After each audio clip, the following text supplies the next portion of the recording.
Io non ho parole. Da un mondiale potenzialmente riaperto da parte di Pecco al baratro più totale. Che cosa ti passa per la testa in questo momento?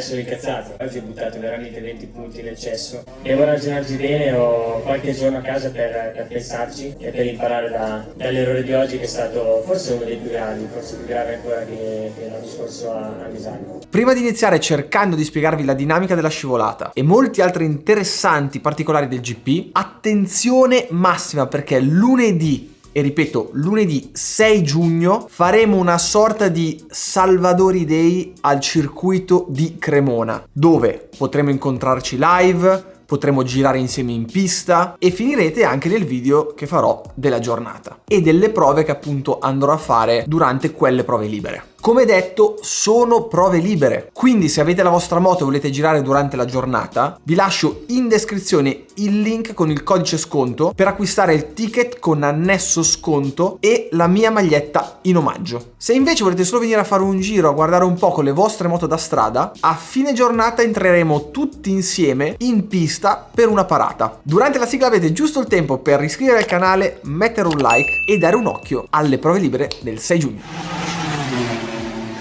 Partiamo dal momento più importante del weekend, purtroppo la caduta di Bagnaia. Non avevo ancora fatto in tempo a smaltire, per così dire, le perplessità del sorpasso di Marquez su Quartararo e la caduta di Rins, che mentre la telecamera della regia internazionale stava inquadrando i piccioni francesi, un suono di carbonio distrutto purtroppo mi è arrivato all'orecchio e mi ha fatto temere il peggio.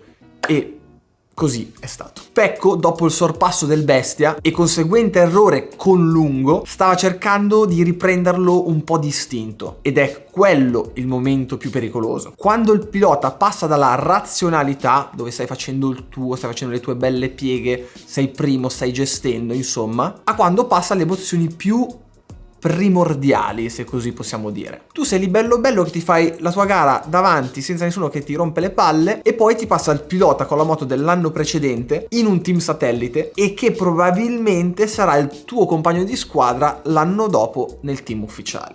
Ma quello poi, ne parliamo dopo. Bagnaia, dopo l'errore, aveva 9 decimi da recuperare su un pilota che si sa nel finale di gara è estremamente forte. Grazie alla sua qualità di guida riesce a non distruggere le gomme e aver sempre quel leggero grip in più verso il finale. E capisco tutto, ma per come era andata la gara fino a quel momento, a mente fredda non puoi pensare di recuperare quei 9 decimi in 7 giri. O meglio, puoi pensarlo, ma è altamente rischioso, soprattutto per la situazione nel quale era Pecco. Devi accontentarti dei 20 punti, grazie, e se ne riparla a Barcellona. Anche perché riguardando la caduta non è stata una scivolata da errore su cordolo o altro, è stata proprio la classica scivolata da sto esagerando in ingresso di curva per recuperare quei decimini che mi mancano. Troppo freno in inserimento, rilascio freno, si alza la forcella e la perdi. Sintomo che proprio stava dando veramente tutto per riprendere Enea. Più che alle situazioni personali, in quei momenti bisogna pensare al campionato. Ma come dico sempre, qui seduti sul divano è facile parlare. In pista a 300 km/h riuscire a essere lucidi e capire cosa fare in qualsiasi momento è molto molto difficile. E proprio per questo aggiungo anche non contate sulle dichiarazioni post gara dei piloti, perché hanno una visione tutta loro degli avvenimenti successi in pista. Ovviamente per colpa dell'adrenalina, del fatto della propria visione non a freddo. Vi faccio un esempio proprio classico. Quante volte abbiamo sentito un pilota dire sì, in effetti ho esagerato, stavo tirando troppo e mi sono steso per quello? Forse il 5% delle volte. Forse, però per adesso non ho memoria, quindi ditemi voi se vi ricordate una dichiarazione di qualche pilota in questa situazione, ecco. A questo punto in ogni caso direi che non ci sono più dubbi. Purtroppo Martin in questo inizio di stagione sta sbagliando anche lui tantissimo. 5 cadute in 7 gare, quindi la scelta per il team ufficiale mi sembra abbastanza scontata. Enea insieme a Pecco, a meno di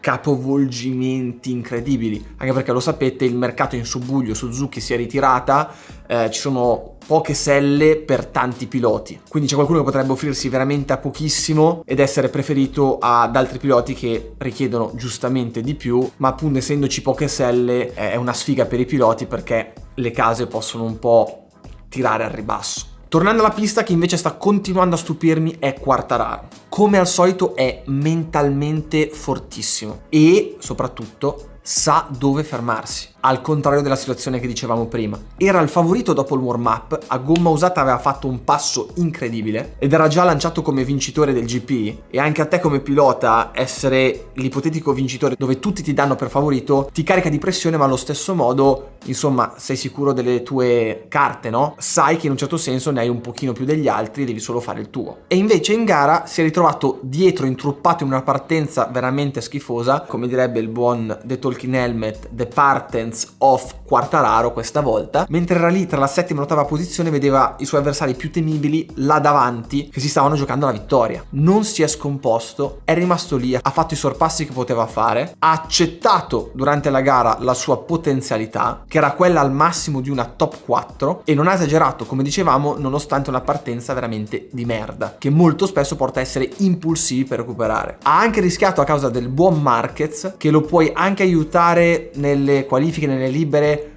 per cercare di fartelo un po' amichetto, ma lui, lo sappiamo tutti, non gliene frega cazzi. Ci può anche essere sua madre sulla moto davanti, ma il sorpasso limite lo prova lo stesso. Poi mi fa ridere quando viene chiesto a Quartararo: ma perché fai così fatica in mezzo al gruppo e non riesci a passare? Lui, dopo che ha detto 57.000 volte che la moto non va avanti, non è che può dirlo sempre, quindi cerca sempre un po' di sdeviare.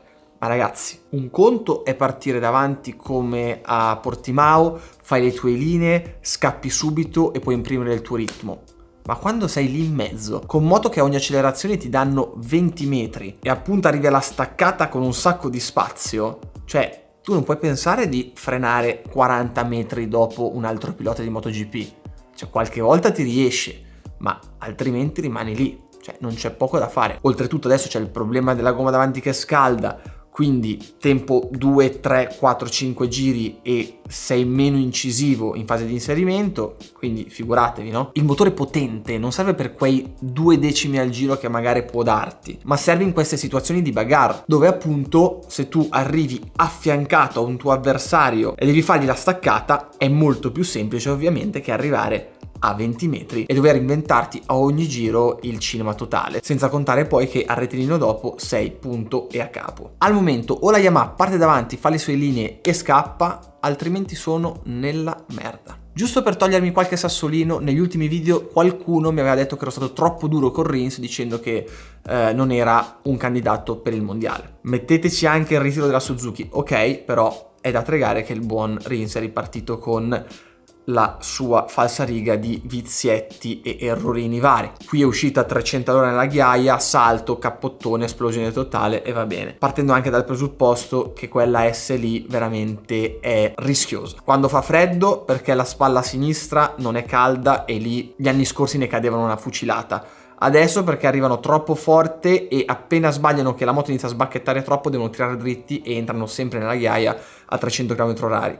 E abbiamo visto questo weekend che è successo almeno a 3-4 piloti. Quindi che vogliamo fare? La cambiamo o lasciamo tutto così? Vedremo gli anni prossimi. Aprilia e Aleix molto bene. Non so ancora cosa stanno aspettando a rinnovargli il contratto, perché è l'unico che la guida, o meglio è plasmata su di lui, l'ha creata lui quella moto. Secondo me un altro pilota, anche se vincente, è molto difficile che vada come lui. Devono provare a rinnovargli sto benedetto contratto e tira per spendere meno, alla fine potrebbero rimanere in mano con un pugno di mosche.